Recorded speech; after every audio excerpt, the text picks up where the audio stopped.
Randy Kejaernet ungkap arti tato baru setelah ubah gambar muka Syahnaz Sadiqah. Randy Kejaernet hingga kini masih menjadi sorotan usai perselingkuhannya dengan Syahnaz Sadiqah dibongkar sang istri ke publik. Kini, Randy Kejaernet kembali disorot setelah memutuskan untuk mengubah tato wajah Syahnaz di balik badannya dengan gambar baru. Tato baru Randy Kejaernet itu dinilai warganet mirip dengan iblis bertaring.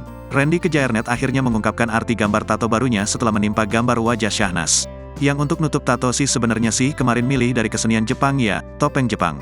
Ya lebih ke art aja kan arahnya art Jepang, ungkap Randy Kejaernet. Randy menyadari bahwa tidak sedikit pihak yang salah mengartikan dari gambar tato barunya ini.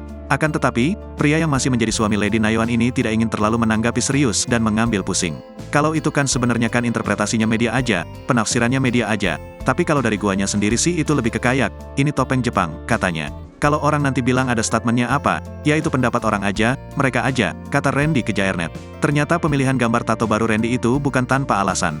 Artis sinetron ini mengaku tertarik dengan kesenian Jepang. Randy melanjutkan jika gambar tato wajah Syahnaz bisa lebih mudah tertutup dengan adanya topeng.